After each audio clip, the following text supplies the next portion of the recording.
Bonjour, bienvenue à tous à ce 8e webinaire, le rendez-vous des TPE-PME, associations et indépendants de la Nouvelle-Aquitaine.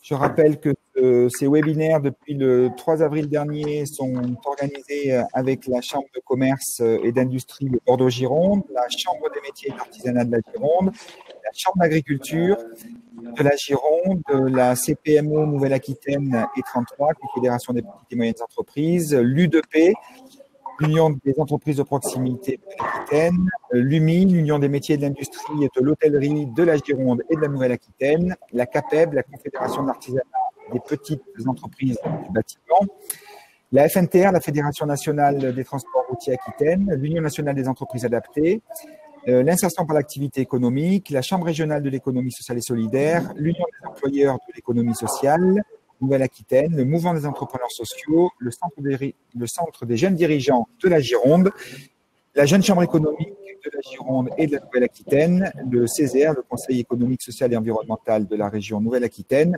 ainsi que la FRHPA, la Fédération régionale de l'hôtellerie de plein air. Je rappelle les consignes. Premier onglet, donc l'onglet chat, où vous pouvez saluer les amis ou collègues que vous voyez. Le deuxième onglet, donc les questions. Donc, vous formulez vos questions. Vous verrez qu'un petit triangle est situé à côté. Je vous invite à voter pour les questions qui vous ressemblent, puisque je fais apparaître à l'écran les questions qui ont le plus de votes. Et ensuite, le troisième onglet, qui est un onglet sondage, sur lequel nous publierons des sondages au fur et à mesure du webinaire. Je vous en informerai, mais vous pouvez voir un petit point rouge au-dessus du sondage pour vous inviter à le remplir. C'est important puisque ça nous permet de réadapter nos programmes en fonction de l'actualité et de la typologie des gens qui se connectent. Alors, pour ce 8e webinaire, alors je félicite ce très bel équilibre que nous avons, une parité parfaite. Il nous a fallu attendre 8 webinaires pour avoir ça. Donc, nous accueillons dans l'ordre, donc Béatrice Gillot, qui est directrice de l'économie territoriale au sein du Conseil régional Nouvelle-Aquitaine. Donc la règle, c'est toujours une ou deux minutes pour rappeler un petit peu le contexte. Madame Gillot. Oui, bonjour à tous. Donc effectivement, donc je suis directrice de l'économie territoriale à la région. Donc j'anime une direction et des dispositifs en faveur des petites entreprises. Et donc, je suis très contente de pouvoir participer à ces webinaires pour répondre à vos questions et présenter également toutes les mesures spécifiques que la région est en train de mettre en place en faveur de l'économie de proximité. Alors justement, à propos des mesures, donc je précise que sur le chat, au tout début du chat, vous avez un certain nombre de liens qui vous ont été publiés. Vous y retrouverez le plan d'urgence de la région et vous y retrouverez toutes les foires aux questions. Donc, ce sont des liens. Donc, ce qui veut dire que ces informations sont mises à jour au fur et à mesure, très souvent fléchées sur le site du ministère. Nous retrouvons également Laure Medjani, donc responsable de la mission recours et contentieux au sein de la Directe Nouvelle-Aquitaine. Madame Medjani, également un petit mot de contexte. Bonjour à tous. Donc, Laure Medjani, moi je suis un ancien inspecteur du travail. Et je suis aujourd'hui donc à la mission recours et contentieux de la Directe, mais c'est pas à ce titre bien sûr que on m'a demandé de participer à cette réunion. C'est que pendant quelques années, je me suis occupée d'activités partielles à l'échelon de l'unité régionale. Donc, je suis en mesure d'essayer de vous aider à vous y retrouver sur ce dispositif ou à répondre à vos questions, soit en direct, soit en différé. Très bien, merci.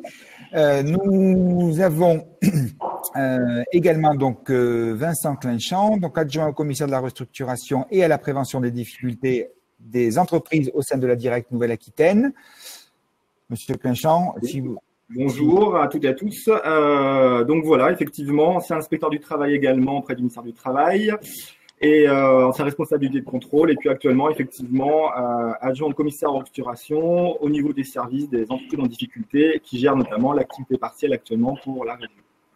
Très bien, merci. Et alors, nous avons donc en communication téléphonique pour des problèmes de numérique, donc Monsieur Ozou, qui est président de l'Union nationale des professions libérales et vice-président de l'Union des entreprises de proximité Nouvelle-Aquitaine. Monsieur Ozou, vous nous entendez bien? Oui, bonjour à tous. Alors, je suis le président UNAPN Nouvelle-Aquitaine. Alors, attendez, j'ai des problèmes de son, de connexion, et j'en suis désolé. J'espère que tout le monde peut m'entendre.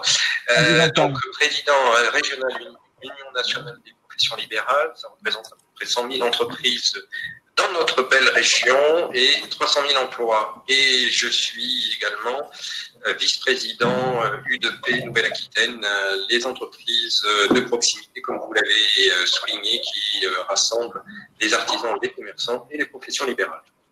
Très bien. Alors, on va commencer à se prêter à l'exercice des questions. Alors, n'hésitez pas, donc, les intervenants à venir compléter les réponses de la personne qui a répondu avant vous. Alors, pour une première question, est-ce que le fonds de solidarité sera reporté pour mai également? Alors, je peux en parler. Donc, effectivement, donc, le Fonds national de solidarité auquel la région donc, abonde à hauteur de quasiment 40 millions d'euros, 37 millions d'euros pour un début. Donc, il est composé, ce fonds, de deux éléments, deux volets.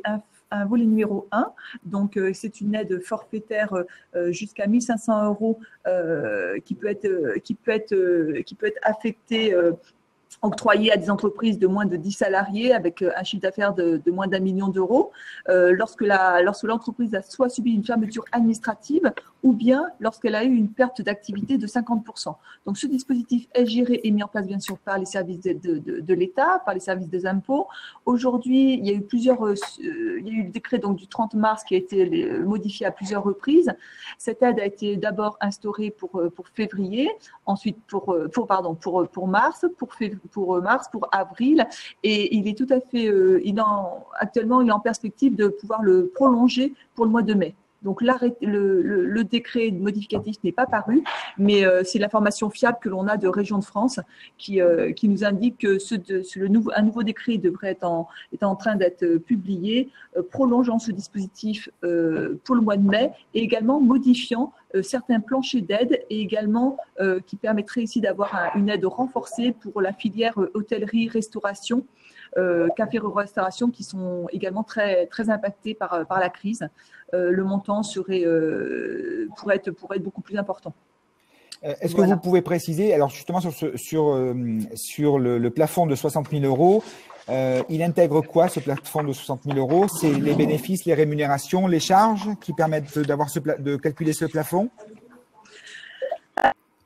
Et le bénéfice de 60 000 euros, d'abord, il est doublé lorsqu'il y a un conjoint collaborateur. Donc ça, c'est important. Donc le bénéfice doit être inférieur dans ce cas-là à 120 000 euros.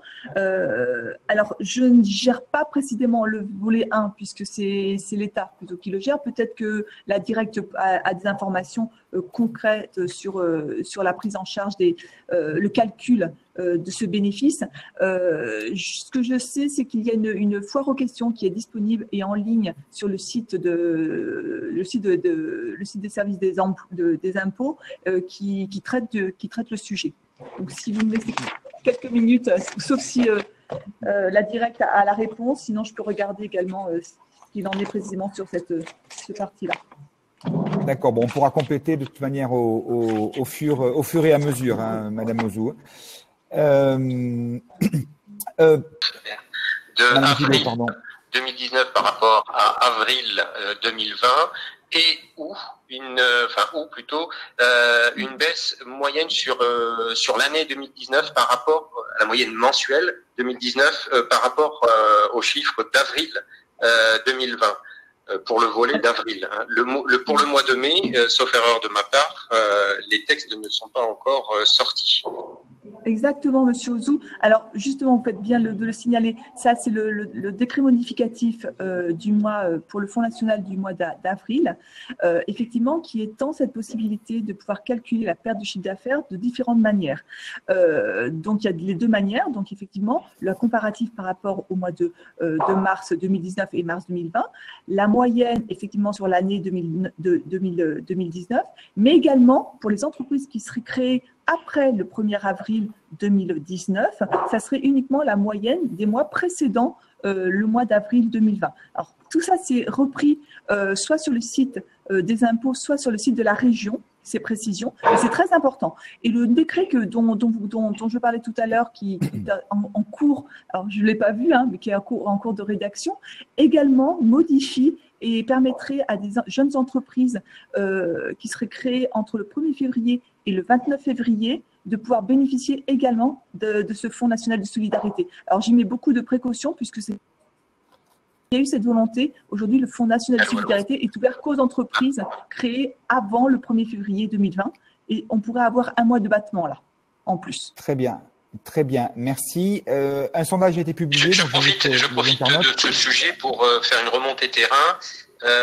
Ayant participé à un conseil de région, une APL, dans d'autres régions, on a également des difficultés pour certaines entreprises libérales qui, malgré cette évolution et cet assouplissement des textes en matière du fonds de solidarité, se retrouvent dans des situations où ils ne pourraient pas bénéficier, malgré cette souplesse, cette nouvelle souplesse pour avril, du fonds de solidarité. Certains en ont bénéficié en mars et ne pourraient pas en bénéficier en avril. On est en train de compiler ces éléments et ces dossiers pour les faire remonter au plus haut niveau de manière à ce que il n'y ait pas de gens qui se retrouvent sans pouvoir bénéficier de ce fonds de solidarité qui, dans beaucoup de cas, n'est que la seule possibilité qui s'offre à eux pour avoir une indemnisation rapide. La situation en tout cas à la fois des commerçants, des artisans et des professions libérales, autant pour le premier mois ils avaient la trésorerie, je parle du mois de mars, autant pour le mois d'avril ils ont eu le fonds de solidarité, ils ont utilisé leur trésorerie pour sauvegarder leur structure, mais là pour le mois de mai cela va être très très compliqué pour eux. Il y a un signe aussi qui frappe, c'est que les gens ont besoin de trésorerie. On est sur une décollecte, notamment au niveau national, de plus de 2 milliards sur l'assurance vie. Ce sont les derniers chiffres qui sont arrivés. Et donc, ça prouve bien que les gens ont besoin d'argent, de trésorerie. Même pour certains cas, j'ai reçu quelques appels dans ce type de situation où les gens s'inquiètent pour leur avenir parce qu'ils n'arrivent plus à avoir de la trésorerie pour pouvoir ne serait-ce que s'alimenter. Voilà ce que je tenais à préciser. Peut-être par rapport à l'évolution, j'évoquais le sujet tout à l'heure, ça c'est important aussi sur le futur décret. Ce qui est aujourd'hui évoqué, c'est de pouvoir avoir une aide renforcée, donc sur ciblée sur la filière hôtel, café, restaurant, tourisme et loisirs. Et donc il est envisagé justement sur ce Fonds national de solidarité d'élever le seuil de 10 salariés à 20 salariés et également le chiffre d'affaires de le passer de 1 million à 2 millions d'euros, ce qui permettrait de rendre éligibles toutes les entreprises à cette aide. Ensuite, également, l'aide, donc le volet 2 que je connais un peu plus puisque c'est la région qui le gère. Donc, c'est une aide de 2 000 à 5 000 euros qui varie en fonction du chiffre d'affaires de l'entreprise, pourrait varier et être réévalué jusqu'à 10 000 euros pour ce secteur-là. Alors moi, ce que je peux vous dire quand même en éclairage, c'est qu'aujourd'hui, ce fonctionnement, on travaille très bien avec les services au niveau local, de la DIRECT, de la préfecture, la DGFiP. Aujourd'hui, que ce soit sur le Fonds national, le volet 1, il y a quasiment 100 000 entreprises qui ont déjà pu bénéficier de cette aide. C'est un montant je crois, de plus de 100 millions d'euros qui a déjà été pu bénéficier à des entreprises de la région. À cela s'ajoute le volet 2, donc là qui est plus récent, hein, puisqu'il faut être éligible au premier volet et en plus être en rupture de trésorerie, si vous voulez, pour pouvoir prétendre au volet numéro 2. Et là, le volet numéro 2, pour le moment, on est à peu près à 1000 dossiers reçus en à peine tout juste une semaine, puisque la plateforme et le dispositif a été mis en place au niveau national à partir du 15 avril. Donc, vous voyez, on a déjà 1000 dossiers. 90% des dossiers sont déjà versés. Donc, il y a une vraie réactivité. Justement, Madame Gillot, sur le volet 2, on parlait des CHR, justement. Le volet 2 du Fonds de solidarité exclut les entreprises sans salariés. Or, beaucoup d'entreprises saisonnières n'avaient pas encore recruté. Avez-vous prévu de lisser sur l'année le nombre de salariés ou de vérifier la DSN de l'année passée? Ouais. Alors, effectivement, vous avez raison. Donc, d'abord, on applique un décret. Hein. Le décret, il est applicable sur tout le territoire national. Donc, c'est pas laissé à l'appréciation de chacune des régions de pouvoir modifier des textes qui ont été votés. Pour autant, au niveau il y a aussi la volonté, d'avancer. Au niveau de Région de France, nous avons des réunions quasiment quotidiennement pour pouvoir interpréter aussi le décret, puisqu'il y a quand même, c'est très ouvert, si vous voulez. Donc, aujourd'hui, sur les effectifs, les choses évoluent. Effectivement, les données que l'on reçoit, parce que toutes les données données, on les reçoit d'une plateforme, si vous voulez, nationale. Il y a l'effectif qui est déclaré par l'entreprise et l'effectif qui est issu du DSN, effectivement, qui est une somme qui est déterminée par la moyenne des effectifs de toute l'année précédente. Il y a des choses qui vont évoluer avec le nouveau règlement, décret, pardon. Par exemple, on entend que les apprentis ou les contrats aidés pourraient être considérés aujourd'hui comme des salariés. Donc, moi, j'invite vraiment les entreprises à déclarer au premier, donc, lorsqu'ils sollicitent leur volet 2, qu'ils déclarent leur effectif au 1er mars.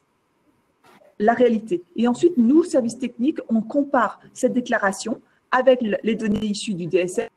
Et lorsqu'il y a un différentiel, si vous voulez, on se rapproche de l'entreprise, ce qui est assez régulièrement le cas. Par exemple, une entreprise peut très bien avoir déclaré au 1er mars qu'elle a deux personnes, alors que le DSN signale qu'il n'y a aucun salarié, tout simplement parce que le DSN reprend les données 2019.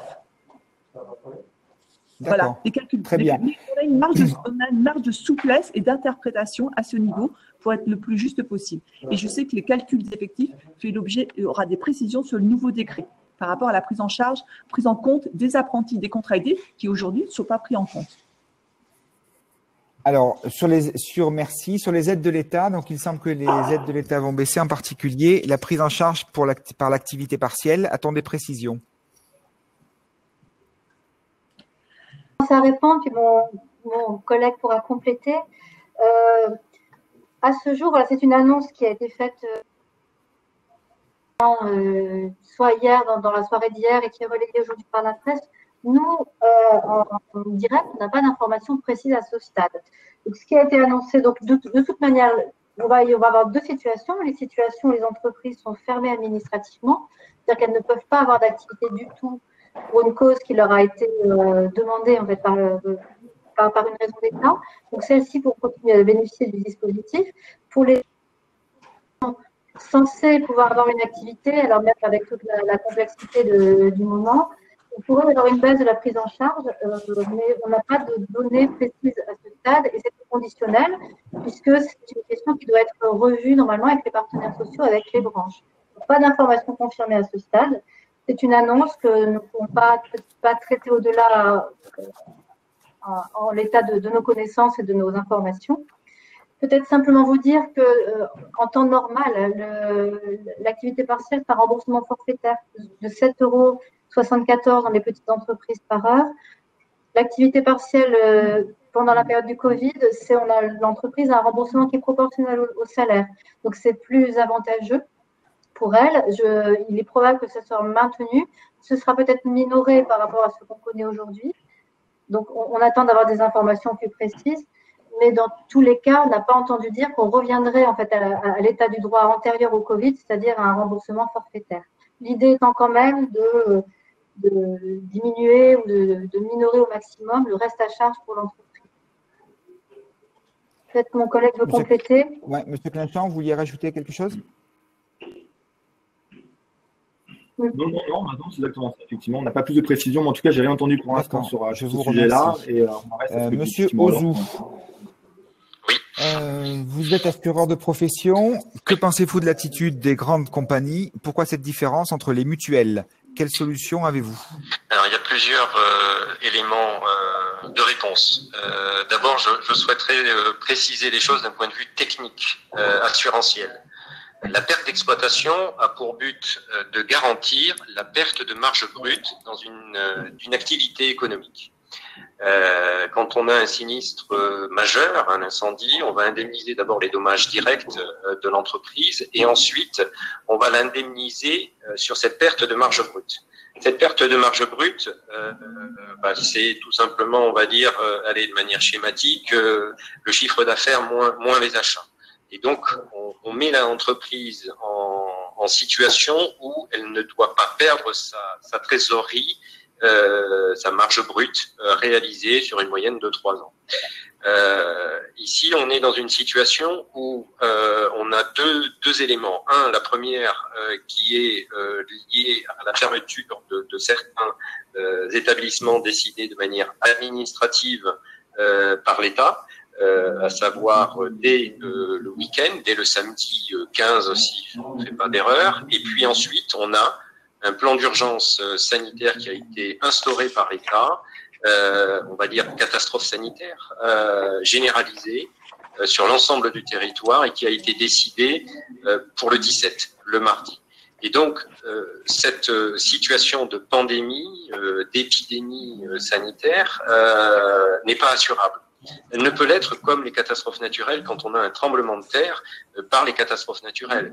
Rappelez-vous l'explosion de AZF. À la suite de l'explosion de AZF a été mis en place un système de catastrophe technologique. Aujourd'hui, dans les contrats dommages, habitation, d'entreprise et autres, dans toutes ces multirisques, vous avez un petit volet de catastrophe technologique, une prime qui est versée, que vous versez à votre assureur, mais que lui reverse directement à l'État, comme le principe des catastrophes naturelles, et permet ainsi une mise en place d'un fonds, national pour indemniser ce type d'événement. Voilà. Alors, il y a des mutuelles qui visiblement se sont pris les pieds dans le tapis dans la rédaction de leurs conditions générales, en n'ayant pas exclu ce type de situation, de ce que j'ai pu lire dans la presse professionnelle, et puis les compagnies qui, elles, appliquent les contrats. Bien évidemment, l'État essaye de trouver une solution qui puisse satisfaire l'ensemble, à la fois les assurés, mais d'assurance, sachant qu'aujourd'hui, elles n'ont pas eu la cotisation correspondant à ce type d'événement, et donc elles indemniseraient sur leur fonds propres, puisque là, tout ce qui est réassurance n'a pas été mis en place. Je veux pas rentrer trop dans la technique assurantielle, mais si vous n'êtes pas réassuré, il est difficile d'indemniser. C'est sur le principe de la mutualisation du risque. Plus le risque est mutualisé, mieux il est assuré, mieux il est garanti. Voilà. Donc aujourd'hui, il y a un affrontement, il y a une évolution judiciaire puisque un assuré parisien a signé une grande compagnie nationale, justement pour faire valoir son droit à indemnité. La justice dira ce qu'elle déduit, en tout cas de la lecture du contrat. Je pense que cela fera jurisprudence. Bien évidemment, chaque contrat est différent, chaque compagnie est différente, chacune a sa politique. Maintenant, on peut saluer aussi la volonté de la Fédération française de l'assurance, avec sa présidente, d'essayer de trouver une solution qui puisse donner d'un point de vue économique, mais aussi permettre à l'économie de reprendre, et peut-être qu'il y aura un coup de pouce, en tout cas une aide des compagnies d'assurance au cas par cas pour aider la majeure partie des entreprises qui subissent ce type de situation. D'autres travaux aussi sont en cours par l'État, sont bien évidemment ce que je disais sur ce fonds de catastrophe sanitaire, mais également sur un autre volet qui est, en tout cas à la demande de l'UDP nationale, qui est l'abandon, une année blanche fiscale, parce que les entreprises sont trop à mal. Je donnerai juste un chiffre. C'est 30 000 avocats, 30 000 entreprises libérales qui risquent de déposer le bilan. 30% d'une profession, c'est quand même quelque chose à prendre en compte de manière importante. Déjà que la justice est lente en France. Si 30 000 avocats ne peuvent plus exercer, ce sera encore plus long à mon sens. Voilà ce que je pouvais dire en tout cas sur la partie assurantielle.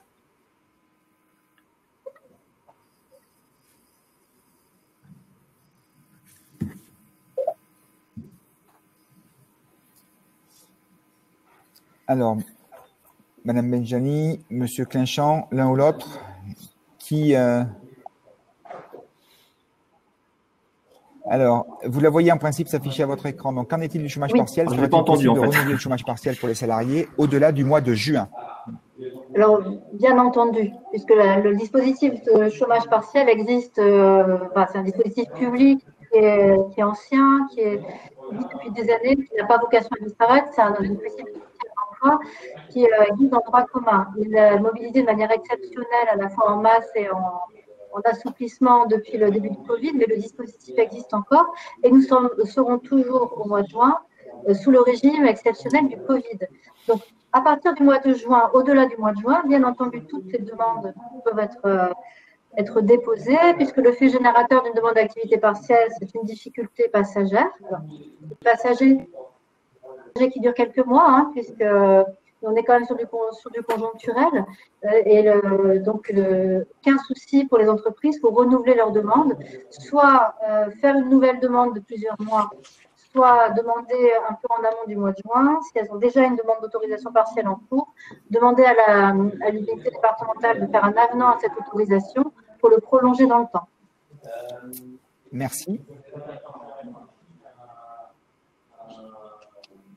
Oui, voilà, juste une précision. Effectivement, la plupart des textes réglementaires qui ont été pris par le gouvernement dans cette période de crise sanitaire, ils ont été pris du 12 mars au 31 décembre. Donc, effectivement, le ministère… Alors, justement, sur le sujet de l'activité partielle, alors je ne sais pas si vous aurez aujourd'hui les éléments, mais qu'en est-il pour les salariés donc, qui sont aujourd'hui en congé pour garde d'enfants et qui vont passer à partir du 1er mai en chômage partiel et qui ne pourront pas revenir en activité pour les raisons qui étaient évoquées, mais que l'activité de l'entreprise nécessite un besoin de main-d'œuvre. Est-ce que les entreprises peuvent embaucher en CDD pour justement venir remplacer les personnes qui sont toujours chez elles en chômage partiel ?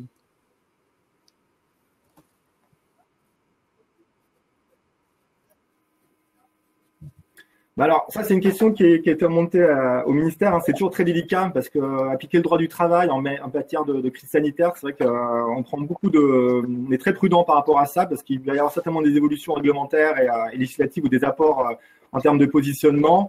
Ce qui est certain, c'est que des salariés placés en arrêt maladie typique, eux, effectivement, l'employeur peut très bien les remplacer, ces salariés malades. Un salarié qui serait placé par contre en activité partielle, c'est plus discutable parce que logiquement, l'employeur est censé effectivement préserver l'emploi et donc par cette activité-là. Et donc, le remplacer, c'est un petit peu compliqué. Donc là-dessus, on n'est pas certain. C'est très compliqué. Moi, j'ai pas de par rapport à ça. Je sais pas, Laure, de retour sur cette question. Après, l'activité partielle, en principe, c'est parce que l'entreprise n'a pas assez de travail pour fournir suffisamment d'heures à ses salariés. Et donc, qu'elle a une baisse d'activité. Donc, c'est vrai que c'est en principe incompatible avec des recrutements extérieurs, que ce soit des intérimaires ou des CDD. Mais dans le cas présent, on a un arrêt maladie un peu particulier, parce qu'en fait, le salarié, c'est pas que son entreprise n'a pas d'activité, c'est que lui doit rester chez lui, soit pour s'occuper d'une personne vulnérable, soit parce qu'il doit garder ses enfants de moins de 16 ans. Donc, le fait générateur de l'activité partielle pour ce salarié, c'est pas la baisse d'activité de l'entreprise, c'est que lui a des contraintes familiales et institutionnelles qui font que donc c'est pas vraiment l'arrêt maladie et c'est pas non plus dû à une baisse d'activité. Donc c'est vraiment très réservé parce qu'on est sur un cas un peu inédit aussi même pour nous, c'est-à-dire de combiner de l'activité partielle avec du recrutement. Mais comme le fait générateur dans ce cas-là n'est pas la baisse d'activité, il pourrait peut-être, mais sous toute réserve et vraiment il faut mettre beaucoup de précautions à ça, être envisageable d'employer un salarié extérieur, mais au motif du remplacement d'absents. Évidemment, pas d'accroissement d'activité. On ne serait pas du tout là-dessus. Mais vraiment avec beaucoup de réserve, parce que comme le dit M. Clinchamp, c'est une situation inédite sur laquelle le ministère du Travail ne s'est à ce jour pas prononcé. Donc, nous suivrons de près l'actualité des prochains jours. Oui, parce que je pense que le cas ne sera pas unique et que certainement beaucoup d'entreprises qui vont commencer à reprendre l'activité ou essayer en tout cas de reprendre de l'activité vont être confrontés au remplacement des compétences. Merci. Alors ça, c'est une question qui revient tout le temps depuis le début du webinaire. Gérants salariés de SAS, donc les gérants de SAS n'ont pas droit au chômage partiel. Du fait des plafonds, certains n'ont pas le droit au fonds de solidarité non plus. Zéro revenu, quelle solution? Alors, est-ce qu'il existe au niveau de la région, sur le plan d'urgence, des choses qui ont été mises en place pour ce type de problématique? Alors, d'abord sur le Fonds national de solidarité, certains gérants assimilés salariés au sens de la sécurité sociale, effectivement, ne peuvent pas bénéficier du chômage partiel et peuvent bénéficier, l'entreprise en tant que telle peut être éligible au Fonds national de solidarité. Donc, je pense que là, il faut aussi inviter fortement les entreprises à pouvoir déposer une demande, parce qu'il y a quand même il y a beaucoup de cas différents selon les situations des entreprises. Par exemple, un mandataire social, par exemple, ou un président de SAS son entreprise va pouvoir bénéficier du Fonds national de solidarité, puisque l'aide est attribuée à l'entreprise et non pas aux dirigeants. Donc ça, c'est important. C'est important de le dire. Et d'ailleurs, j'ai retrouvé tout à l'heure par rapport aux 60 000 €, donc dans la foire aux questions qui est mise en ligne par l'État, qui est actualisée. Il y a beaucoup de réponses très concrètes qui peuvent se poser au moment de la déclaration et la formalisation de ce dossier. Et je vous invite fortement à y aller. Et justement, j'ai des précisions par rapport aux 60 000 €. Je pourrais vous en parler tout à l'heure. Ensuite, donc, pour les personnes qui seraient pas éligibles au Fonds national de solidarité, donc au volet 1, effectivement, le décret lie les deux. Donc ça c'est un texte, le décret qui le prévoit. Donc malheureusement, ils ne pourront pas bénéficier du volet 2. Et ensuite, la région a mis en place un dispositif de fonds, un fonds de solidarité et de proximité pour les commerçants, les artisans, les services de proximité et les associations, dont ils peuvent éventuellement profiter. Alors, il ne s'agit pas de subvention, il s'agit d'un prêt à taux zéro, remboursable sur 4 ans, avec un différé maximum d'1 an, sans garantie personnelle. Donc voilà, il risque aussi d'avoir de la sinistralité, mais ça peut être un bon moyen aussi d'avoir un soutien en termes de trésorerie. Donc justement, ce fonds de proximité et de solidarité, donc le principe, c'est que la région a abondé ce fonds-là auprès des plateformes initiatives. Donc il y a 14 plateformes réparties sur tout le territoire. Donc je pense que c'est un service qui peut mailler complètement et être à la rencontre de l'ensemble des entreprises. Donc ce fonds est abondé par la région à hauteur de 12 millions d'euros, par la Banque des territoires à hauteur également de 12 millions d'euros, et a un effet d'entraînement auprès des EPCI, puisque les EPCI, communautés de communes, communautés urbaines et comités d'agglo et métropoles sont invités à abonder également ce fonds. Donc aujourd'hui, de 24 millions d'euros financés par la région et la Banque des territoires, on est en train de voir de se rapprocher des EPCI. Une grosse partie des EPCI, que ce soit des communautés de communes ou les comités d'agglo, sont très favorables à pouvoir également s'impliquer et à s'adosser aux côtés de la région à ce fonds. Et aujourd'hui, on atteint un niveau escompté autour de 30 millions d'euros dans les prochaines semaines qui pourraient être mobilisés sur l'ensemble du territoire. Donc c'est vraiment un fonds qui est de proximité, puisque c'est les plateformes initiatives, en partenariat également avec France Active pour les associations. Donc ça, vous connaissez peut-être moins, mais c'est pour les associations, collectent les dossiers et instruisent les dossiers et décident de l'octroi des dossiers. Donc l'addition ne se fait pas à l'échelle régionale, se fait bien à l'échelle locale. Et ça, c'est très important pour pouvoir avoir une bonne connaissance et répondre aux besoins les plus urgents. C'est un fonds d'urgence. Alors, vous faites bien de rappeler les associations, puisqu'on n'est pas que sur l'entreprise dite commerciale.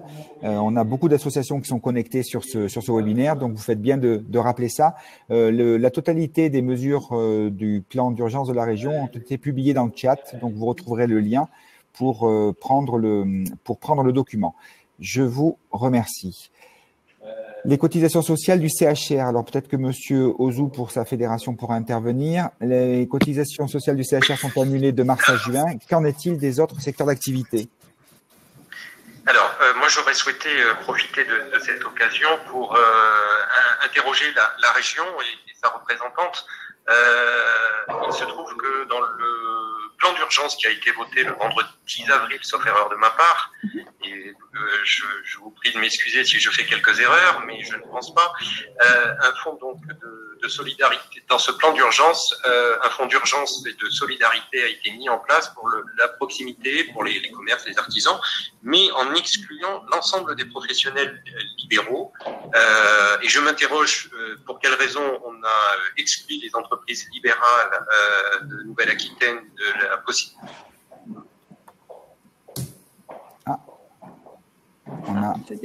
On a perdu Monsieur Ozou.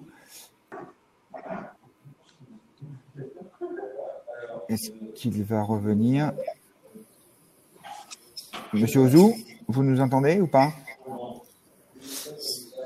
Bon, peut-être que Madame Julot, vous pouvez, parce qu'il a donné, Oui. Monsieur Ozou a donné Alors, j'ai cru comprendre. Oui, voilà. j'ai cru En fait, comprendre. c'est que les professions libérales, Ouais. effectivement, sont exclues. Ouais. Enfin, en tout cas, sont exclues. N'ont pas de solution dans le plan d'urgence. Je Ah, suis ben voilà. de retour. Il est de retour. Je suis de retour. Vraiment, c'est difficile. J'en suis désolé. Et donc, je posais cette question. J'ai écrit au président Rousset la semaine dernière, et j'aurais peut-être que vous avez. Et j'ai pas de retour pour l'instant. Pour quelles raisons les professionnels libéraux ont été exclus, et alors que dans d'autres régions, c'est absolument pas le cas.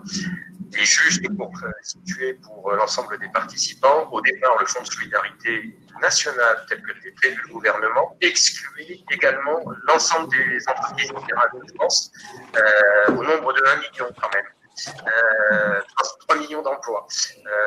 Et ce sont des gens qui sont au service de la population au plus près du territoire. Voilà. Alors, effectivement, Monsieur Ozou, donc tout à fait, je confirme que j'ai bien eu connaissance de votre courrier du 24 avril, donc voilà, de la semaine dernière.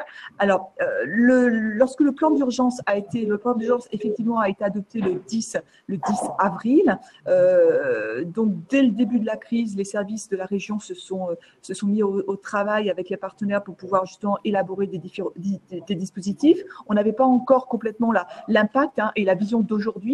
Donc, en période de crise, je pense que c'est important de se remettre dans le contexte.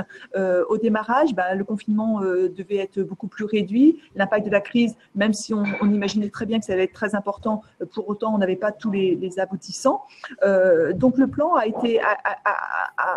eu la vocation d'essayer d'avoir des mesures assez phares sur l'ensemble des publics. Et ce fonds de prêt. Excusez-moi. Et ce fonds de solidarité et de proximité qui a été mis en place par la région, en partenariat avec la Banque des territoires, a eu vocation avant tout de s'adresser à des commerces et des services de proximité. Alors, pour autant, la situation des professions libérales nous est aussi importante et on y porte une attention. Aujourd'hui, on a effectivement beaucoup de demandes pour les professions libérales et pas que médicales, professions libérales dans leur globalité sur l'impact et sur les conséquences que ces professions subissent. Je pense que la difficulté de cette crise, c'est que ça touche tout le monde, que les mesures sont déjà assez massives, mais effectivement, il y a certaines catégories qui sont certainement peut-être moins aidées que d'autres. En tout état de cause, moi, je pense que pour les professions libérales, d'ores et déjà, en l'état actuel des choses, effectivement, ils peuvent bénéficier du Fonds national de solidarité, du volet 1 et du volet 2 lorsqu'ils sont, certaines professions libérales sont également employeurs, donc ils peuvent en bénéficier. Et ça, il y a une part importante qui peut en bénéficier. L'objectif, c'est bien de leur assurer un revenu minimum pour exister. Également, ils peuvent aussi se rapprocher de leur banque, puisque ce sont souvent une profession qui a accès facilement à l'emprunt bancaire. Ils peuvent demander donc des reports d'échéance. Je sais que la Caisse des dépôts et des consignations, par exemple, établit donc des reports d'échéance à titre gracieux, propose également des prêts à taux zéro. Donc, il y a plusieurs dispositifs. Je pense que ce qu'il faut retenir aujourd'hui, c'est qu'il n'y a pas que les mesures de l'État, il n'y a pas que les mesures de la région, c'est tout un ensemble de mesures qui sont au service de l'ensemble des professions et qui peuvent être mobilisées. Il y a également le dispositif de l'URSSAF qui peut être aussi mobilisé. Donc, s'il y a vraiment une vraie ingénierie à faire, lorsqu'on a des dossiers, lorsqu'on a des situations individuelles, la principale priorité de la région, c'est vraiment d'essayer de faire de la checklist de l'ensemble des dispositifs qui peuvent être mobilisés pour aider et soutenir une situation. Donc, on a mis en place une cellule justement, donc un portail entreprise que vous avez indiqué qui reprend toutes ces mesures. Il y a eu un vademecum qui est sorti hier, justement, qui essaye d'embraser l'ensemble des mesures, reprenant aussi les dispositifs d'État et également celles des communautés de communes qui peuvent aussi intervenir et les agglos qui se développent aussi de plus en plus. Donc là, je dirais que on est encore qu'au début de la crise, que des dispositifs ont été mis en place. Effectivement, ils ne répondent pas à l'ensemble de tous les besoins, mais à une grosse partie, à des besoins qui ont été identifiés de manière prioritaire. Pour autant, c'est peut-être des dispositifs qui vont évoluer. Et surtout, il y a de nouveaux dispositifs qui se mettent en place, notamment par les comités d'agglo, notamment par les communautés de communes, notamment par des décrets, on en a parlé tout à l'heure sur le Fonds national, qui vont paraître. Donc tout ça, c'est très, très mouvant. Je pense que c'est ce qu'il faut retenir. Il y a des choses sur lesquelles la crise fait qu'il n'y a pas de certitude. C'est-à-dire qu'à un moment donné, il y a un dispositif qui a été lancé début avril, et dans 2 mois, en fonction de la situation et de la mobilisation que cela génère. Mais concrètement, Madame Gillot, donc là, effectivement, vous releviez, vous confirmiez ce sujet donc des professions libérales qui est arrivé donc aux oreilles du président Rousset. Est-ce que il y a des discussions aujourd'hui à la région autour de ça, ou est-ce que vous essayez d'orienter sur des fonds qui sont déjà mis en place ou qui peuvent évoluer? Alors effectivement, je vous dis, le courrier, il date du 24 avril de la semaine dernière. Bien évidemment, moi j'ai été saisie et mes services pour explorer bien sûr la problématique. On a déjà eu pas mal de contacts avec des professionnels pour voir ce qu'il en était. Effectivement, c'est là où on fait un état des lieux des situations, de voir qu'est-ce qui est aujourd'hui mobilisable. Donc on sait aujourd'hui qu'il y a des dispositifs qui sont mobilisables, aussi bien à titre des financements publics que privés. Certainement insuffisant aujourd'hui. Donc, il y a des réflexions qui sont menées. Aujourd'hui, il n'y a pas eu de décision prise en faveur particulièrement pour ce public-là. Mais bien évidemment, on y est très attentif. Donc, vos échanges se poursuivent avec l'UNAPL. Oui. Merci. Côté direct, je suis en télétravail. Donc, la semaine prochaine, je garderai mon enfant. 1 semaine sur 2, puis puis-je être 1 semaine en télétravail et 1 semaine en chômage partiel? Quelle est la procédure? Comment la formaliser?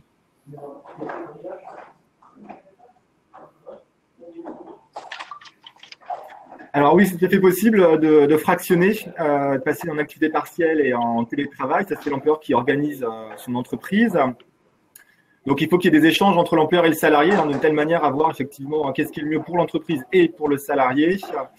C'est l'employeur, tout simplement, qui prendra en charge les heures chômées au titre d'activité partielle. Donc, dans le cadre de sa déclaration à la fin du mois, du serveur ministériel. Et puis, les périodes en télétravail, il les rémunérera en tant que tel à 100%. Enfin, D'accord. Ses heures de travail normales. Après, peut-être préciser également que sur ces dispositifs-là, que l'entreprise doit apporter une grande précision à la traçabilité entre chômage partiel et reprise de travail dans le cadre de contrôles, puisque les services de l'État ont bien précisé qu'il y aurait des contrôles autour du chômage partiel, donc que les bulletins de salaire effectivement soient bien formalisés sur les enjeux de l'utilisation du chômage partiel. Très bien, merci. Alors, une question qui… Exactement. Oui. Ouais. Allez-y. Pour juste compléter sur… L'employeur demandera à l'État, via l'application, le système d'information dématérialisé, voilà, c'est le mot que je cherchais. Il fera une demande d'autorisation de mise en activité partielle pour une période, et c'est un droit de tirage en fait que l'employeur a dessus. Donc, il va demander une enveloppe à l'État, et après, au moment de faire ses payes, il déclarera à l'État uniquement les heures chômées. Donc, il n'y a pas de procédure particulière quand il y a une alternance d'activité partielle et de télétravail. On ne conseille pas à l'entreprise de faire sa demande au coup par coup, mais de faire une demande en amont sur une période de plusieurs mois. Et dans le cas de cette autorisation, il puisera des heures dont il aura besoin. D'accord, je vous remercie. Des sondages ont été publiés, donc j'invite les internautes à y aller. Alors, une question qui vous est destinée à tous.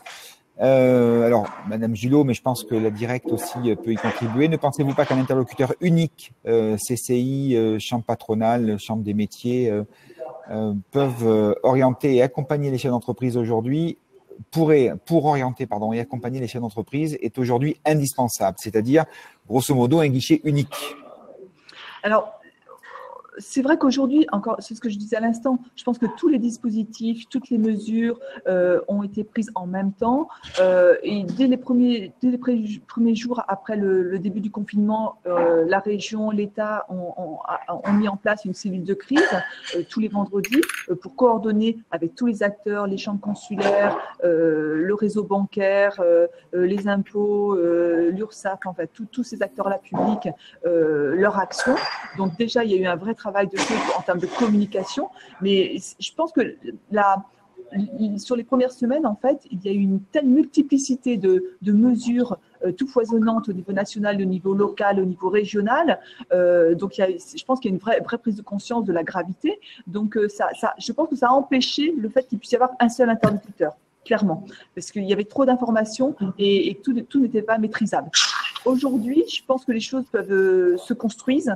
La plupart alors c'est encore en cours pour les EPCI, les Comcom, communautés de communes et les comités d'agglo sont en train de délibérer sur des dispositifs propres. Donc ça, c'est important et c'est difficile d'avoir la liste. En Nouvelle-Aquitaine, il y a quand même 157 EPCI.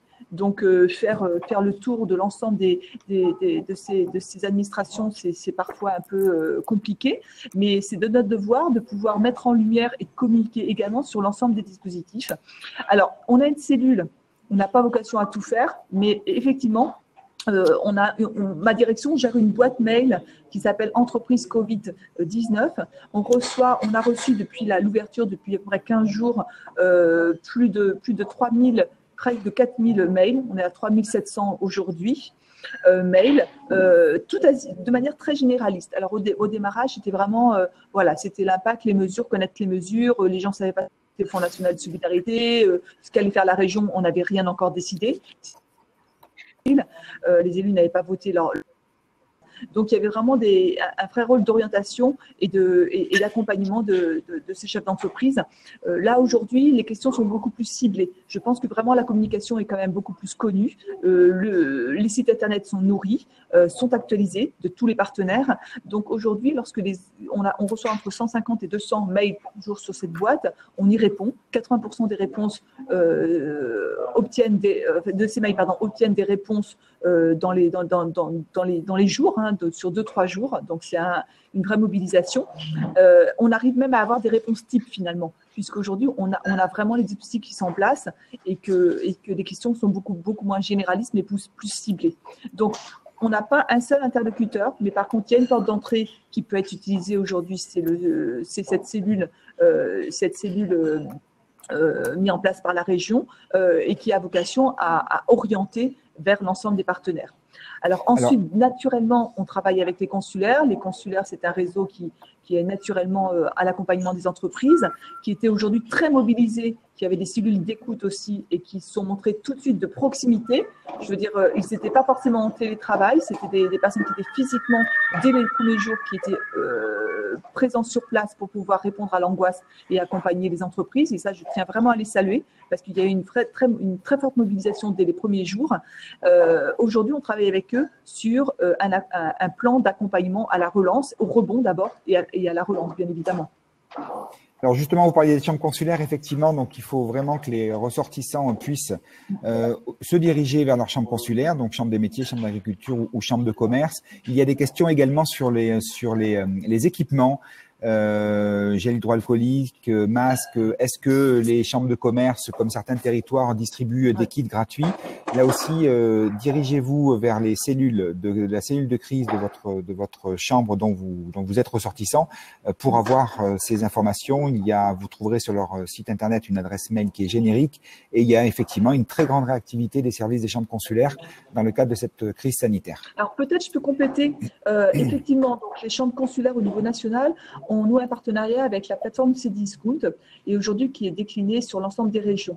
Donc que ce soit les CCI, les chambres de métiers. Alors, excusez-moi pour la chambre d'agriculture, je connais moins bien, mais en tout cas pour ces deux chambres, ils ont un partenariat commun avec cette plateforme où les entreprises peuvent commander des masques et d'autres équipements de protection, blouses, gel, visières, par cette plateforme. Côté régional, bien évidemment, on est aussi en train on a estimé les besoins puisqu'on a aussi des agents, d'équiper les lycéens, d'équiper les apprentis, d'équiper les agences, équiper les usagers des transports. La compétence régionale est très importante.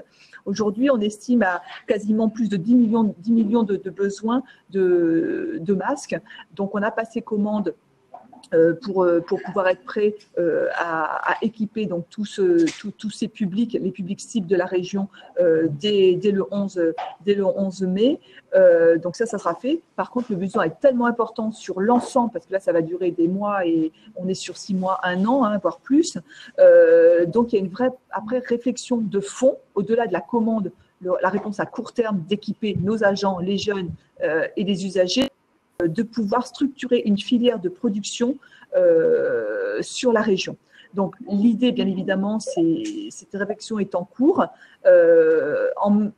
Au moment où je vous parle, il y a un groupe de travail qui se fait, donc animé par un élu de la région, Bernard Uturi, et avec des organismes, des partenaires extérieurs sur justement la des postes et les protections, la nécessité, comment on s'organise pour la protection, les équipements de protection. Donc, c'est en ce moment. Donc, notre objectif, c'est aussi de pouvoir identifier, référencer des entreprises au niveau local qui pourraient donc produire et avoir une production à l'échelle industrielle de ces équipements. Donc, il y a 2 réponses. Une réponse à chaud, où il faut commander pour être prêt pour le 11 mai. Et il y a aussi un problème donc d'approvisionnement, mais aussi de distribution, puisque après, il faut pouvoir les distribuer à l'ensemble des lycées, à tous les partenaires. Pour les entreprises, donc là, il y a plutôt la réflexion il y a cette plateforme qui existe sur laquelle ils peuvent acheter et se doter de matériel. Et sur du plus long terme, il y a cette volonté de créer une filière de production industrielle intégrant également des entreprises locales, puisque ça ne suffira pas. Je pense que les entreprises locales ne pourront pas suffire aux besoins, mais en tout cas, ils peuvent y contribuer. Il y a une dynamique nationale qui a été portée et on mettra le lien pour les internautes au niveau donc du ministère du Travail par le Conseil de l'inclusion dans l'emploi et l'engagement des entreprises qui s'appelle Résilience sur la production de masques qui ont été validés par la DGA. Donc beaucoup d'acteurs de l'économie sociale, de l'insertion par l'activité économique et des entreprises adaptées se sont mobilisés pour produire ces masques. Donc vous pouvez regarder je crois que ça s'appelle Opération Résilience. Sur Internet où vous trouverez des informations. Alors, on va passer donc 2 dernières questions pour la directe. Alors, je vais en afficher une, mais je vous lirai la deuxième. Pour la haute saison, nous avons 4 CDI et aussi des CDD. Sera-t-il possible de remettre les CDI en en activité partielle de septembre à décembre? Et je vous donne l'autre en même temps pour que vous répondiez aux 2. Les entreprises de moins de 11 salariés et celles couvertes par un PV de carence, donc c'est pour le CSE, peuvent-elles mettre en place des nouvelles dispositions sans passer par un accord d'entreprise ou attendre la conclusion d'un accord de branche? Alors répondons à la première et puis je l'afficherai dans ces cas-là. Alors, pour la première question, ça rejoint un petit peu ce qu'on a dit tout à l'heure, c'est à voir que la période effectivement activité partielle, elle est tout au long de l'année, et puis il y a les périodes spéciales Covid qui sont prévues du 12 mars au 31 décembre. Donc effectivement, les salariés qui seraient en CDI, ils peuvent tout à fait être en activité partielle au mois de septembre à décembre. Il n'y a pas de difficulté par rapport à ça. Si effectivement les conditions de l'entreprise sont toujours éligibles au dispositif. Les CDI, c'est exactement la même chose. On y a répondu tout à l'heure. Et par contre, la deuxième question, j'ai pas entendu. Profitez les internautes pour aller compléter les derniers sondages puisqu'on est à la fin du webinaire. Alors, question pour donc l'individualisation de l'activité partielle. Donc, les entreprises de moins de 11 salariés et celles couvertes par un PV de carence, donc pour le CSE, peuvent-elles mettre en place les nouvelles dispositions sans passer par un accord d'entreprise ou attendre la conclusion d'un accord de branche?